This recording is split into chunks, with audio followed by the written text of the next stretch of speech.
Hello. Even though you may have only heard from me if you hail from the country of Canada, or at least read the embarrassingly slanderous book The Paperbag Princess by Robert Munsch, I am the dragon.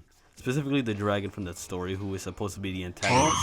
But that story was completely out of context with no subtext from my side, just to make a unique children's book. So give me a chance to speak the truth.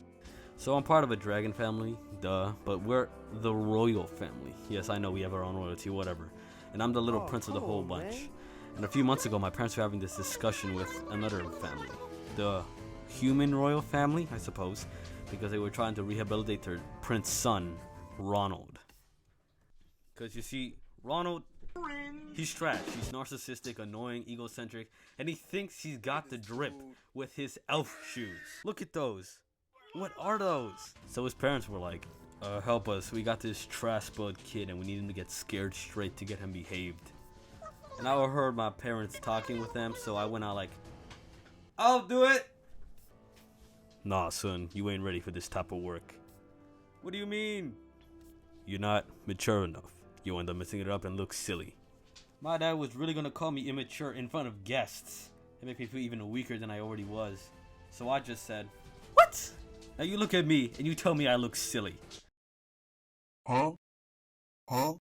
Fine. Now you need to know how to do this right. So the plan was we were gonna pay to build this fake decoy castle for Ronald to live in. And in a month I was going to destroy everything and kidnap him while trying not to hurt him so he could hopefully learn to cherish his life and be more humble and stuff. Listen, I'm not saying it's the best plan or the most reasonable plan, but I didn't come up with it. And come on, I'm a dragon. I mean, what do I know? So everything was set up except when it came to writing the initial on the throne of the castle, which is the most important part. I was tasked with putting the R for Ronald and whatnot. But apparently my handwriting is so bad that people saw it as an E. And then some Princess Elizabeth moved in. Looking back at it now, it actually does look like an E. Anyways, I didn't know Elizabeth was in the castle, nor that she even moved in. But when I finally went through with the plan, I laid havoc on everything there. And I got Ronald, so all well and that ends well, right? But I accidentally burned all of Elizabeth's clothes and destroyed the castle and left her alive. I mean, not my fault. She wasn't supposed to be there. Apparently, after I left with Ronald, she put on a paper bag. Like, since when did they make paper bags this big? And followed the trail of bones and burnt forests that I made. I mean, don't judge me. I'm allowed to be hungry, and the trees were in the way. A while later, she ended up at my cave, pulled up to my crib, knocked, and woke me up from my nap. I was kind of procrastinating from scaring Ronald and dozed off. And I was about to eat something, so she caught me with my bib on, okay? So I tried to scare her away by saying, go away. I love to eat princesses, but I have already eaten a whole castle today. And I am a very busy dragon. Come back tomorrow. See, I was trying to be nice as I can be, as, you know, a kidnapping dragon. But then she came out here with, is it true that you got the smartest and fiercest dragon in the world? I was like, wow, word's already getting around. I'm finally getting the recognition I deserve. But then she asked me to burn down 10 forests with my fiery breath. Like, what? Why do you even want me to do that? That's insane. So I did it. I mean, well, life doesn't matter anyways. She responds, fantastic. Evil tone at all. So I do it again. But I kind of burned down 100 forests this time, so I mean, nobody watched Bambi anyways.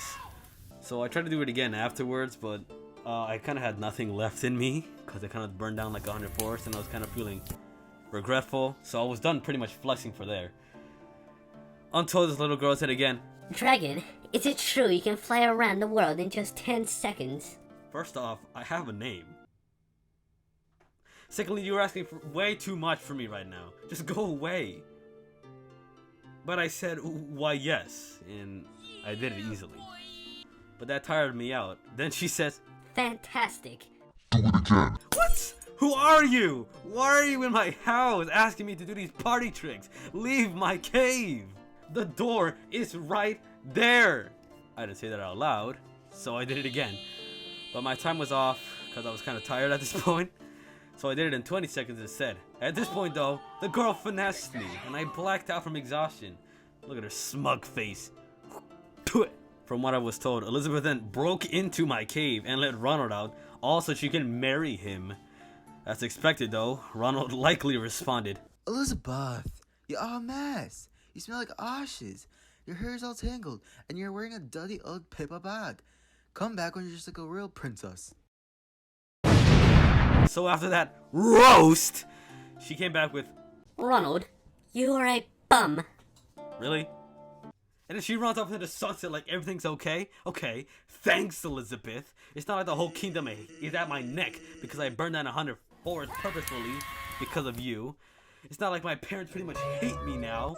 Not like Ronald's parents hate my family now too. You let Ronald get away, now he's gonna act all ratchet for the rest of his life. But at least you get your sunset. I hope you go blind. As Robert Munsch put it, or at least should have put it, there are no winners in this story. Elizabeth messed it all up, and I'm just here as a stereotypical evil dragon, such a speciesist. Anyways, that's what actually happened, and I'm still dealing with it. So if I die, at least y'all know what happened. You suck, Elizabeth.